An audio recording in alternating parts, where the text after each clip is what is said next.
Hi, hello. ഞാൻ ഈ video ഇടുന്നത് വേറൊന്നുമല്ല. ഞാൻ ഡ്യൂട്ടി കഴിഞ്ഞ് വന്ന് വളരെ ഒരു വിഷമകരമായ വീഡിയോ കണ്ടു.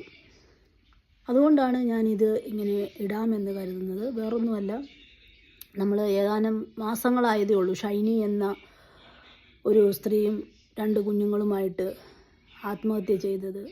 അതിൻ്റെ പുറകെയാണിപ്പോൾ ജിസ്മി എന്ന് പറയുന്ന ഒരു സ്ത്രീയും 2 കുഞ്ഞുങ്ങളുമായിട്ട് മരിച്ചത്. ജിസ്മി എന്ന് പറയുന്നത് ഒരു സാധാരണ ഒരു പെൺകുട്ടി മാത്രമല്ല, ഒരു അഡ്വക്കറ്റാണ്. അതിനുപരി ഒരു പഞ്ചായത്ത് പ്രസിഡൻ്റ് ആയിരുന്നു. അത്രയും ബോൾഡായിട്ടുള്ള ഒരാൾ ഇങ്ങനെ ഒരു ഇത് ചെയ്യണമെന്നുണ്ടെങ്കിൽ അതിനത്രത്തോളം ഒരു മാനസികമായ ഒരു വേദന കാണും. അതല്ലാതെ ഒരിക്കലും അവരങ്ങനെ ചെയ്യത്തില്ല. എത്രത്തോളം മാനസികമായ വേദന സഹിക്കാൻ ഒരു സ്ത്രീ എന്ന നിലയിൽ ഒരാൾക്ക് പറ്റുമോ അത്രത്തോളം അവർ സഹിച്ചതിന് ശേഷമായിരിക്കും ഒരു പക്ഷേ ഇങ്ങനെ ഒരു തീരുമാനം അവർക്ക് എടുക്കേണ്ടി വന്നത്. നമ്മൾ ക്രിട്ടിസൈസ് ചെയ്യാൻ എല്ലാവരും കാണും. എന്തുകൊണ്ടാണ് അവർക്ക് ഒറ്റയ്ക്ക് മരിക്കരുതായിരുന്നു, പിള്ളേരെ എന്തിനാ ചെയ്തത്, ഇങ്ങനെ ചെയ്ത് എന്തിനങ്ങനെ. പക്ഷെ അതിൻ്റെ പിന്നിൽ ഒരുപാട് കാരണങ്ങൾ ഉണ്ടാകും. അതായത് ഉത്തരം തരാത്ത ഒരുപാട് കാരണങ്ങൾ ഉണ്ടാകും, തീർച്ചയായിട്ടും ഉണ്ടാകും. എനിക്ക് പറയാനുള്ളത്, പലരും പറയും ചിലപ്പോൾ അമ്മായിയമ്മ ശരിയല്ല, അല്ലെങ്കിൽ നാത്തൂൻ ശരിയല്ല എന്നുള്ള കാര്യങ്ങൾ പറയും. പക്ഷേ എനിക്ക് പറയാനുള്ളത് അതിലുപരി അമ്മായിയമ്മയോ നാത്തൂനെയോ ഒന്നുമല്ല കുറ്റം പറയാനുള്ളത്, ഹസ്ബൻഡിനെയാണ്. തീർച്ചയായിട്ടും ഭർത്താവിനെ മാത്രമേ ഇവിടെ നമുക്ക് കുറ്റം പറയാൻ പറ്റത്തുള്ളൂ. എന്താണെന്ന് പറഞ്ഞാൽ, ഒരു സ്ത്രീ വിവാഹം കഴിച്ചു കഴിഞ്ഞാൽ അവരുടെ പൂർണ്ണ ഉത്തരവാദിത്വം നടത്തേണ്ടത് ഭർത്താവാണ്. അതിന് കഴിയാത്ത ഒരാൾ ഒരിക്കലും കല്യാണം കഴിക്കാൻ പോകരുത്. അതാണ് എൻ്റെ ഒരു അപേക്ഷ. കാര്യം ശരിയാണ്, ഇപ്പോഴത്തെ ഒരു തലമുറയിലുള്ള പെൺകുട്ടികളോട് നമ്മൾ ചോദിച്ചാൽ തീർച്ചയായിട്ടും അവർ പറയുന്ന ആൻസർ അവർക്ക് വിവാഹം കഴിക്കണ്ട എന്നായിരിക്കും. കാരണം പലരുടെയും അനുഭവത്തിൽ നിന്നും അല്ലെ പലരുടെ നിന്നും കാണുന്ന ഒരു കാഴ്ചകൾ കൊണ്ടായിരിക്കും തീർച്ചയായിട്ടും അവരങ്ങനെ പറയുന്നത്. അവർക്ക് തീരുമാനം എടുക്കാനുള്ള ഒരു പക്വത നമ്മൾ ശരിക്കും മാതാപിതാക്കൾ കൊടുക്കുന്നുണ്ട് ഇപ്പോഴത്തെ ഒരു ഇതിൽ. പക്ഷേ നമ്മുടെയൊക്കെ ഒരു കാലഘട്ടം, അതായത് കുറച്ച് വർഷങ്ങൾക്ക് മുമ്പുള്ള കാലഘട്ടം, ഒരു 85 അല്ലെങ്കിൽ ഒരു 90s വെച്ച് നോക്കുകയാണെങ്കിൽ ഒരിക്കലും അവർക്ക് സ്വന്തമായിട്ടൊരു തീരുമാനം എടുക്കാൻ പറ്റുന്നവരായിരിക്കണം എന്നില്ല. പക്ഷെ എനിക്കിവിടെ പറയാനുള്ളത്, നമ്മൾ കൂടുതൽ ആരെയും വിലയിരുത്തുവോ അല്ലെ ഇതൊന്നുമല്ല. ഈ സംഭവങ്ങൾ ഉണ്ടായതിന് ശേഷം അല്ല നമ്മൾ വിലയിരുത്തേണ്ടത്. തീർച്ചയായിട്ടും ഒന്നും സംഭവിക്കാതിരിക്കണം. അതാണ് നമ്മൾ അതിനു വേണ്ടിയിട്ടാണ് നമ്മൾ മുൻകരുതലുകൾ എടുക്കേണ്ടത്. അത് എങ്ങനെ മുൻകരുതൽ എടുക്കാൻ പറ്റും? പലരും ചോദിച്ചു എന്തുകൊണ്ട് അവർ പോലീസിൽ പോയി പരാതി കൊടുത്തില്ല, എന്തുകൊണ്ട് പോയി അവിടെ ചെയ്തില്ല, കംപ്ലൈൻറ്റ് കൊടുത്തില്ല, എന്തുകൊണ്ട്? ഒരു പക്ഷേ അതിന് സാമൂഹികമായ ഒരുപാട് കാര്യങ്ങളുണ്ട്. സമൂഹം എന്നുള്ള ഒരു ഇതിന് എങ്ങനെയാണ് ഒരു സമൂഹം നമ്മളെ കാണുന്നത്? അയ്യോ അവരുമായിട്ട് പ്രശ്നമാണ്, ഇവരുമായിട്ട് പ്രശ്നമാണ്, അല്ലെ എങ്ങനെയാണ് ആ ഒരു സമൂഹം നമ്മളെ നോക്കിക്കാണുന്നത്? ആ ഒരു കാഴ്ചപ്പാടിലായിരിക്കും തീർച്ചയായിട്ടും അവരൊരു പരാതി പോലും പറയാൻ ഒരു പോലീസ് സ്റ്റേഷനിൽ പോലും പോകാഞ്ഞത്.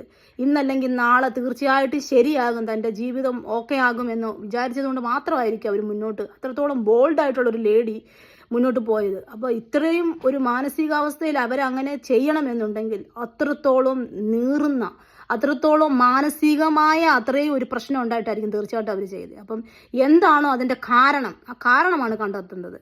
അത് എന്താണെങ്കിൽ തന്നെയും അതിനെതിരെ ആരാണോ അതായത് ആ കാരണം ചെയ്യാൻ വേണ്ടി ആരാണോ ഇത്രത്തോളം ഒരു ക്രിയേറ്റീവായിട്ടുള്ള വ്യക്തി, തീർച്ചയായിട്ടും അവർക്കെതിരെ നിയമ നടപടികൾ സ്വീകരിക്കണം.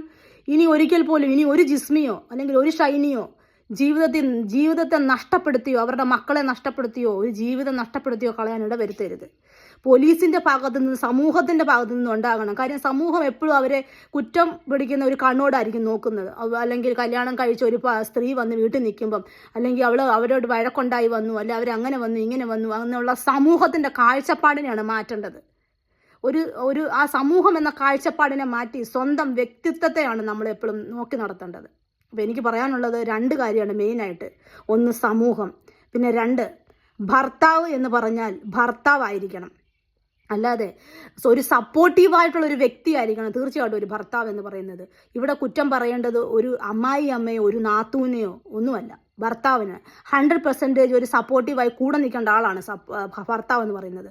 അപ്പം അതിലുള്ള വീഴ്ചകൾ കൊണ്ടായിരിക്കും എത്രത്തോളം ഒരു സ്ത്രീക്ക് സഹിക്കാൻ പറ്റുമോ അത്രത്തോളം അവർ സഹിച്ചു കാണും. അതിനപ്പുറമായിട്ടായിരിക്കും എന്താണോ അതിനൊരു കാരണം ഉണ്ടായി, ആ കാരണം കണ്ടെത്തി അതിനെതിരെ ആരാണോ ചെയ്തത് ആ വ്യക്തിയെ കണ്ടെത്തി അതിനെതിരെ തീർച്ചയായിട്ടും നിയമ നടപടികൾ സ്വീകരിച്ച് അതിന് വേണ്ടുന്ന ഒരു പരിഹാരം കണ്ടെത്തണം എന്നാണ് ഒരു വ്യക്തി എന്ന നിലയിൽ, ഒരു ഭാര്യ എന്ന നിലയിൽ, അല്ലെങ്കിൽ ഒരു സ്ത്രീ എന്ന നിലയിൽ, ഒരു അമ്മ എന്ന നിലയിൽ എനിക്ക് പറയാനുള്ളത് ഇതാണ്.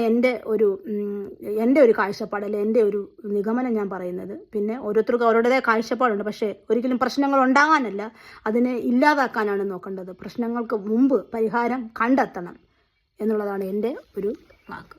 Thank you.